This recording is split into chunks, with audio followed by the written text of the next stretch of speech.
자, 1번 판례입니다.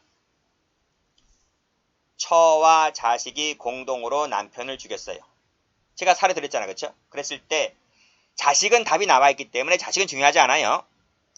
이때 처에게는 무슨 죄가 성립할 것이며 무슨 죄로 처벌받을 것이냐 이런 말이. 자, 그쵸? 이때 처는 성립을 어떻게 하겠대요? 성립을 무겁게 존속살인죄로. 그쵸? 처벌은 보통살인죄로 이렇게 하겠습니다. 그랬을 때 아하, 우리가 딱 이걸 보고 판결문을 보고 아하, 이 여자가 혼자 죽인 것이 아니라 자식과 함께 죽였구만 이렇게 할 수 있습니다. 됐죠? 자, 밑에 2번 판례. 이 2번 판례하고 그 밑에 3번 판례를 묶어볼까요? 이 두 가지 판례는 앞에서 나왔던 상호신용근거법 위반죄와 거의 같은 판례입니다. 자, 볼게요. 자, 업무상 배임죄는 단순 배임죄보다 가중 규정이기 때문에 아하, 부진정 신분범이구나 이렇게 할 수 있습니다. 그래서 이 신분관계 없는 자가 신분관계에 있는 자와 공모하여, 그쵸? 똑같죠? 앞에 거랑 똑같죠? 그랬을 때 저질렀다는 것은 성립을 말하고 있는 것입니다. 성립을 가르고 이거 성립을 말하고 있다고 말이에요. 그래서 업무상 배임죄로, 그쵸? 중하게 성립하죠. 그리고 처단이라는 것은 처벌을 말하고 있는 거잖아요. 단순 배임죄로 가볍게, 그냥 보통범죄로 처벌하겠다 이런 말입니다. 성립은 무겁게, 처벌은 보통범죄로. 자, 밑에 판례. 은행원이 아닌 비신분자가, 그쵸? 은행원들과 즉 신분자와 공모하여 업무상 배임죄를 저질렀다면, 그쵸? 저질렀다가 성립이죠? 업무상 빨간색 동그라미. 성립은 무겁게, 마지막에 처단은 보통범죄로, 단순 배임죄로 이렇게 됐죠? 4번 갑니다. 비점유자가 형법상의 점유자와 공모하여 횡령했다. 업무상이니까 가중적 요소죠. 그쵸? 업무상 점유자니까. 즉 비신분자가 신분자에게 공모 형태로 가담을 했다고요. 그랬을 때 성립은 33조 본문에 따라서 그게 뭔데? 신분자와 비신분자를 이퀄로 놓겠다.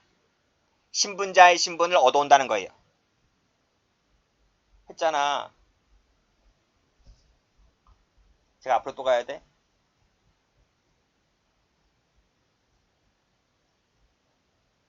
여기서 했잖아. 판례가 성립을 어떻게 보겠대? 본문을 적용해서 신분자의 신분의 비신분자가 얻어온다고 이렇게 얻어온다고요. 성립을. 처벌은 단서를 적용하겠다. 개별화 원칙에 따라서. 그쵸?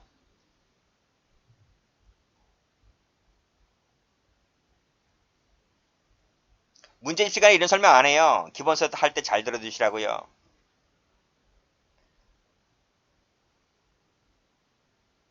자, 4번 다시 한번 보세요. 성립은 본문에 따라서, 그쵸?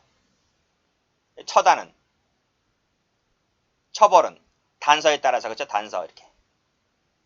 그 말은 뭐예요? 신분자와 비신분자를 처벌을 달리하겠다. 개별화 원칙, 그쵸? 그 다음. 면회 총무계장이 면장과 공모하였다. 면장이 타인 사무처리자잖아요. 계장은 보조자지, 그치? 그러니까 비신분자가 신분자에게 가담을 했다고요. 그래서 밑에 저질렀다는 것은 성립이잖아요. 업무상, 그쵸? 성립은 무겁게 누구 계장에게 있어서 처벌은 보통범죄로 단순횡령죄로. 자, 6번 판례도 마찬가지입니다. 자, 신분관계 없는 자가 신분관계 있는 자가 공모하여 업무상 횡령죄를 저질렀다면 역시 성립은 업무상이고요. 저질렀단 말은 성립입니다. 처벌은요. 단순 횡령죄로 처벌을 한다 이 뜻입니다. 자, 그리고 자, 밑에 판례도 출제가 된 적이 있는데요. 요 군용물 횡령죄 있죠? 요 군용물 횡령죄를 세무칠게요. 자, 이 죄는 업무상이든 단순이든 형량이 같아요. 같기 때문에 33조 단서를 굳이 적용할 필요가 없겠죠. 그런 얘기입니다. 출제가 된 적이 있습니다. 자, 두 번째로 감경적 부진정 신분범에 가담한 경우인데 이것은 이제 문제점 읽어보시고 부정설이라고 보는 건데 뭐 시험은 거의 나오지 않습니다. 그리고 여기 영아 살해죄가 나올 거예요. 영아 살해가 나오는데 지금 영아 살해죄 자체가 지금 삭제가 되었기 때문에 별로 의미가 없고 그래서 이 감경적 구성요건에 해당하는 경우는 거의 출제가 되지 않기 때문에 이것은 삭제하시기 바랍니다. 얘도 별 의미가 없어요. 판례 위주로 보시면 됩니다. 자, 신분자가 비신분자에 적용했을 때에도 역시 마찬가지로 33조 단서를 적용한다는 것입니다. 자, 노트 다시 한번 펴볼게요. 노트를 보시게 되면 그래요.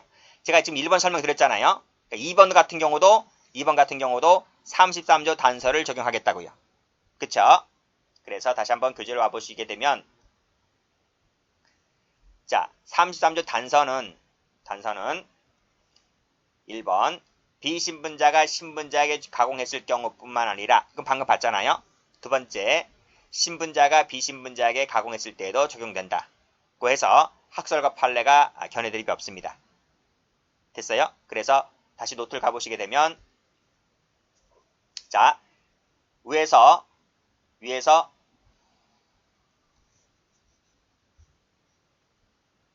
자, 자식이 아버지를 칼로 찔러 죽일 때 친구가 가담을 했잖아요.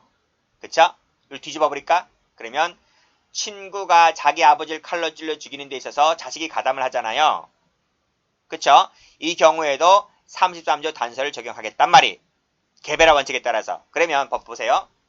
자, 친구가 이놈의 새끼가, 이 아들놈의 새끼가 자기 친구를 끌어들여요. 그럼 뭐라 그러냐면, 우리 아버지가 돈이 억수로 많아요. 몇백억 있어요. 근데 아버지가 돈을 안 줘요. 아버지가 억척스럽게 돈을 벌었거든요.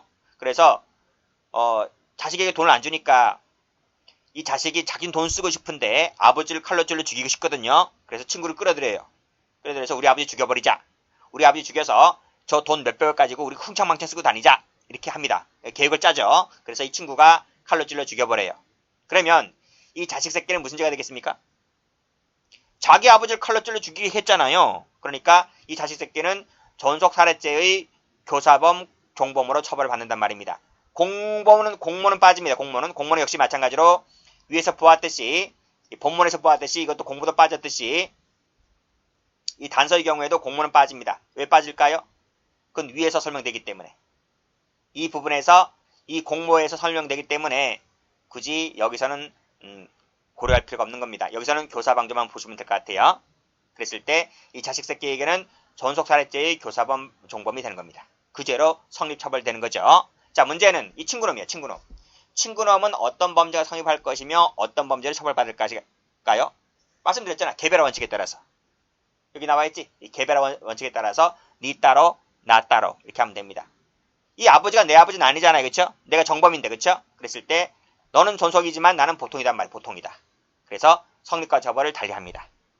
됐죠? 여기까지도 학설과 판례 견해 대립이 없어요. 견해 대립 있는 것은 여기 이 부분. 신분자의 행위에 비신분자가 가담했을 때 이 성립에 있어서만큼은 이 부분에 있어서만큼은 견해 대립이 있다. 요것만 견해 대립 있는 것입니다. 다시 교재 와보세요. 자, 모해 위증 교사 사건 별표 치시고 밑에 도박 방조 사건 별표 쳐보시고 이 두 가지가 중요하죠. 이 두 가지밖에 없습니다. 판례가. 자, 볼게요.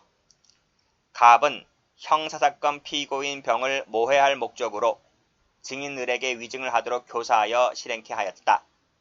그러나 위증을 한 을은 모해 목적이 없었다. 갑과 을의 지칙이 각각 뭘까 하는 것이에요. 모해 목적이라고 하는 건 전 시간에 봤는데 이거 판례가 뭐라 그랬어요? 신분으로 봤죠. 신분으로 봤다. 그쵸? 그러니까 모해 목적이 있으면 형이 가중되는 신분이기 때문에 특히 그 중에서 이 신분을 뭐라 불러요? 부진정 신분으로 보았다 하는 것입니다. 자, 그러면 노트 펴볼게요. 다음 페이지 보시면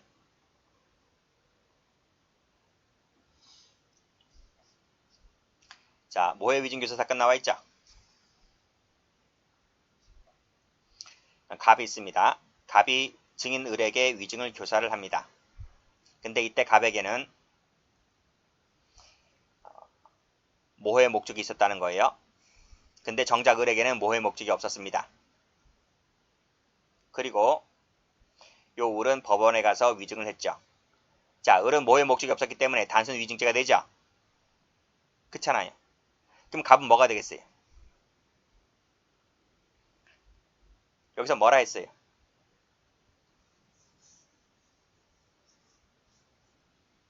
예? 여기서 뭐라고 했냐고. 자, 이 친구가 자기 친구의 아버지를 칼로 찔러 죽였잖아요. 이렇게 죽였잖아요. 근데 이건 내 아버지가 아니잖아요. 네 아버지지 내 아버지가 아니잖아요. 그래서 이 사람은 보통 살인죄가 되고요. 이 친구놈에게는 존속살인죄가 되는 거예요. 그쵸? 그럼 여기 보세요. 을은 모해 목적이 없었다고요. 그러니까 이 사람은 단순 위증죄가 되는 거죠. 자, 판례가 뭐라 했다고요? 모해 목적을 신분으로 봤다고요. 신분으로. 그래서 결국 이 말은 신분 있는 갑이, 신분자인 갑이 신분이 없는 을에게 가담한 꼴이죠. 아, 이거잖아요.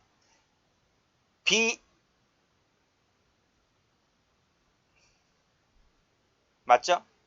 이것은 이거네요. 맞잖아요. 그쵸? 신분자가 비신분자에 가담한 꼴이죠.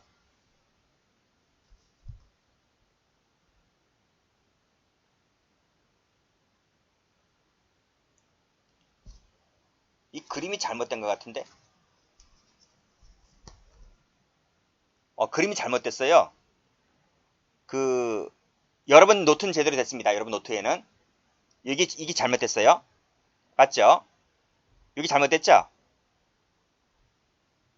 이렇게 돼 있잖아요. 여러분 노트는 제대로 돼 있습니다. 이 파일이 옛날 파일이라서 그래요.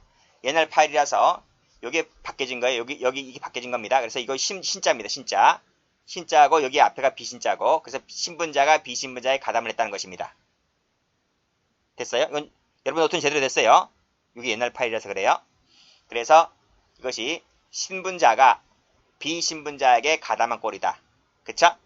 그러니까 단서를 적용한 거예요. 단서를 적용한 거예요. 그랬을 때 개별화 원칙에 따라서 너는 단순 위증죄가 되지만 나는 모해 목적이 있기 때문에 모해 목적 위증 교사죄가 되는 것입니다. 개별화 원칙에 따라서. 됐죠? 그럼 다시 교재를 와보시게 되면 피고인이 병을 모해할 목적으로 을에게 위증을 교사하였는데 정작 정범인 을에게는 모해 목적이 없었다. 그러니까 이 사람은 모해 목적이 없었고 피고인은 모해 목적이 있었고 이런 말이에요. 그랬을 때 적용되는 것이 단서에 따라서 피고인은 뭐가 된다? 모해 위증 교사죄가 된다는 것입니다. 이 색깔 칠하세요. 모해란 말이 빠지면 틀립니다. 위증 교사죄 하면 틀려요. 반드시 모해란 말이 들어가 있어야 됩니다. 됐죠? 자, 1번이 무슨이 많이 나왔어요. 출제가 많이 되었었는데 이제 나올 것이 없으니까 2번까지도 나오기 시작합니다. 2번까지도. 자, 보죠.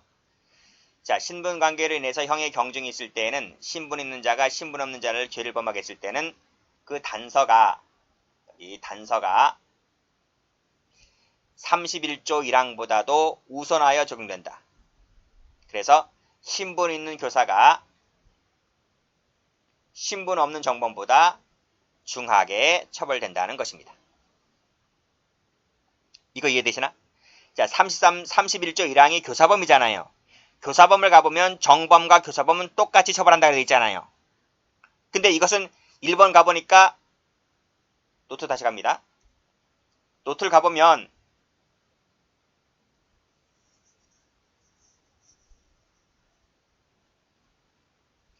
정범인 을은 단순 위증죄가 되고 교사범인 갑은 모해 위증 교사죄가 되니까 31조에 따르면 형이 똑같아야 돼요. 근데 지금은 모해 위증 교사죄가 정범보다 형이 높잖아요. 어떻게 교사가 정범보다 형이 높냐고요? 이것은 31조 1항 교사범이 설명을 못하는 부분입니다. 31조에 따르게 되면 정범과 교사범 형이 똑같아야 돼요. 그런데 지금 이 부분은 33조 단설 적용하다 보니까 교사범이 정범보다 형이 높게 되는 거예요. 그 말은 교재에 나와 있는 대로 33조 단서가 31조보다 우선하여 적용하게 되는 것은 33조 단서를 적용해서 그렇다는 거예요. 그래서 신분 있는 교사가 신분 없는 정범보다 무겁게 처벌되는 것은 33조 단서를 적용해서 그렇다는 것입니다. 그래서 이 부분도 출제가 잘 되기 때문에 이 부분까지 같이 받으셔야 되죠. 됐고, 그 다음 밑에 판례 갑니다. 도박의 습벽에 있는 값. 습벽이라는 것은 상습성이죠. 상습성은 우리 앞에서 공방간 신분할 때 그 신분의 개념 정의할 때 상습성은 신분이라 했어요. 부진정 신분. 습벽이 없는 을이니까 상습이 없는 친구이네요. 그래서 이 사람은 상습성이 있는 사람은 신분이 자, 이 사람은 신분자죠. 그쵸? 이 사람은 비신분자가 되고요. 비신분자가 되고요. 그래서 신분 있는 자가 신분 없는 자에게 방조 형태로 가담하게 된 거예요. 그쵸? 자, 보겠습니다. 밑에 판례. 도박의 습벽에 있는 자가, 즉 상습성이 있다 보니까 이 사람이 신분자지. 타인은 신분이 없지. 사실관계에서 보았듯이 비신분자입니다. 이렇게 가담했다. 어떤 형태로? 방조 형태로 가담을 했다는 것입니다. 그럼 뭐가 돼요? 똑같잖아, 위에 것처럼. 똑같잖아. 이 피고인에게 무슨 죄를 인정했습니까? 모해 위증 교사죄를 인정했죠. 이것도 마찬가지로 뭐가 됩니까? 상습도박 방조죄가 됩니다. 이때 상습성을 생략하면 틀립니다. 상습이란 말이 반드시 들어와 줘야 돼요. 위에서 모해 위증이 들어와 있듯이 여기서도 상습도박이 반드시 들어와 줘야 되는 거예요. 일단 여기까지가 한 문제. 두 번째 문제. 자, 도박의 습벽에 있는 자가 상습성이라 했잖아요. 상습성. 도박도 하고 도박 방조까지 했어요. 다시 적어볼까? 상습 도박의 습벽이 있는 자가, 즉 상습성이 있는 자가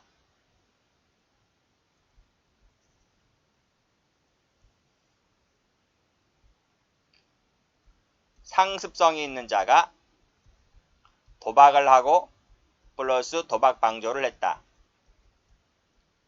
그랬을 때 어떠한 범죄가 성립하고 어떤 범죄를 처벌받을까? 이란 말이죠. 그쵸? 그러면 상습 도박을 하게 되면 무슨 죄가 돼요? 상습 도박죄가 되잖아요.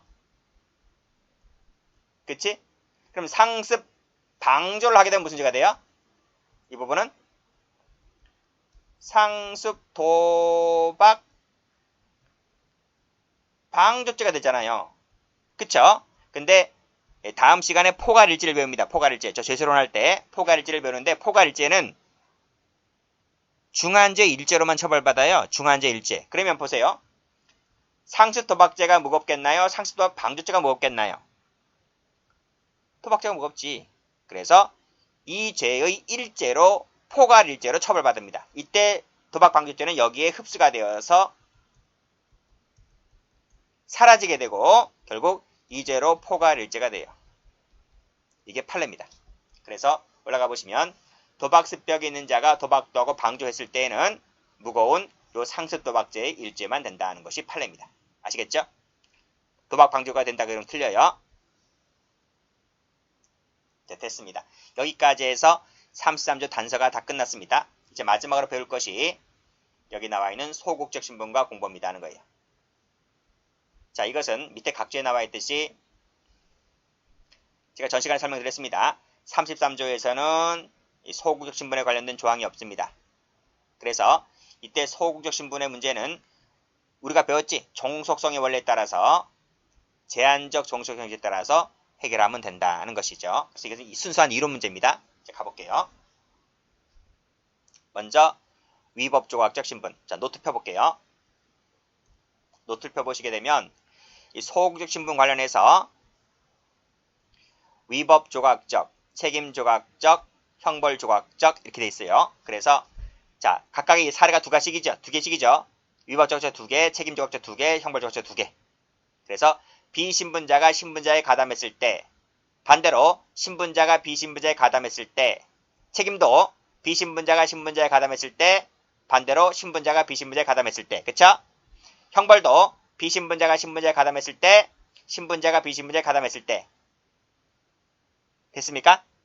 그래서 제가 위법적 신분에서 그 예를 드는 것이 의사고요. 그 다음에 책임조각 관련해서 14세 미만자, 형벌조각 관계에서 친족, 상도로 해서 친족. 이 부분을 설명하면 될 것 같은데요. 시험에 나오는 것은 이거밖에 없어요. 시험에 나오는 것은 첫 번째밖에 없다. 이 부분만 판례가 있기 때문에 이 부분밖에 안 나와요. 밑에 것은 거의 나오지 않습니다. 네, 됐죠? 자, 한번 볼게요. 자, 비신분자가 신분자에 가담합니다. 그럼 신분자가 누군데? 의사라고 했잖아요. 의사라고 했잖아요. 자, 의사가 의료행위를 해요. 자, 보세요. 의사가 의료행위를 해요. 의사가. 이때 간호사가 의사를 도와주잖아요. 도와주는 것이 처벌돼요? 의사가 의료행위 하는 것이 위법성이 조각되기 때문에 처벌받지 않기 때문에 옆에서 보조를 하는 간호사 당연히 처벌받지 않는 거예요. 이게 판례가 있을 수가 있나요? 판례가 없죠. 이건 당연히. 반대로 자, 의사가 아닌 간호사가 의료행위를 해요. 간호사가 의료행위 하면 의료법 위반죄가 되지 않나요? 그쵸? 이때 간호사가 의료법 행위를 하고 있는 것을 의사가 공모 교사 방조하게 되면 이 신분자도 비신분자 행위에 대해서 똑같이 뭐다? 연대적 책임. 그래서 똑같이 이 의사도 문민호 의료행위의 공동정범, 교사범, 방조범이 되는 거예요. 이게 시험 문제란 말이에요. 두 번째가. 됐습니까? 다시 교재 와보세요. 1번은 시험에 나올 게 없어요. 당연하지 않습니까? 이게 무슨 시험 문제예요? 자, 문제는 2번인 거예요. 2번. 신분자가 비신분자에 가담했을 때 말합니다. 그래서 그 예가 나와 있죠. 의사가 간호사의 의료행위를 교사했다는 거예요. 당연히 간호사가 의료행위하면 이 사람은 문면허 의료행위가 되잖아요. 간호사는. 그때 의사가 교사하면 이 의사도 뭐가 된다? 똑같이 연대 책임 물어서 의사에게도 문면허 의료행위의 교사범, 방조범, 공동정범이 되는 거예요. 자, 밑에 판례 한번 가볼게요. 첫 번째 거 별표 쳐볼게요. 자, 보시기 바랍니다. 치과 의사가 치과 기공사들에게 진료행위를 하도록 교사를 하잖아요. 그럼 이 치과 기공사는 뭐가 될 것 같아요? 치과 의사가 지금 진료행위를 하고 있는데 이 사람은 문민호 의료행위가 되죠? 그때 이 치과 의사는 무슨 일이 될 것 같아요? 그 범죄의 교사범이 되는 거예요.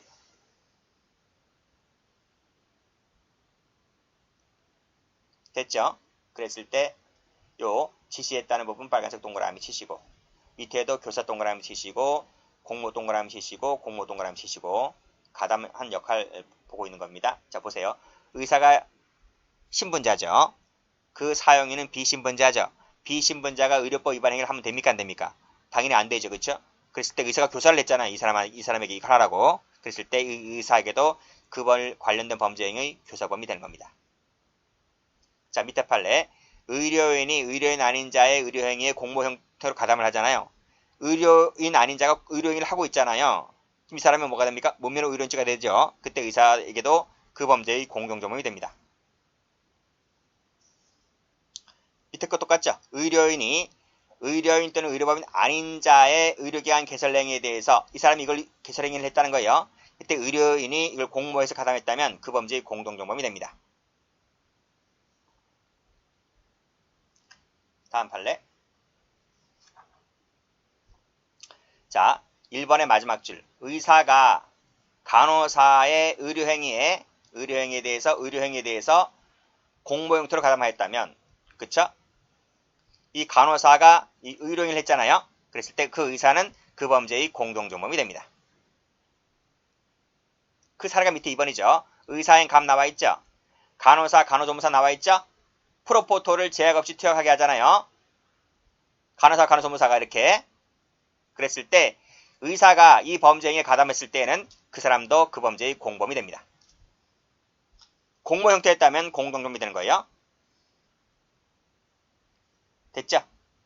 여기까지가 시험 문제이고 그 다음에 나와 있던 책임이라든지 형벌이라든지 이런 것들은 판례가 없잖아요. 판례가 없기 때문에 이런 것들이 이론 문제도 나오지 않습니다. 공부하지 마시고 판례만 잘 받으시면 될 것 같아요. 여기까지 하겠습니다.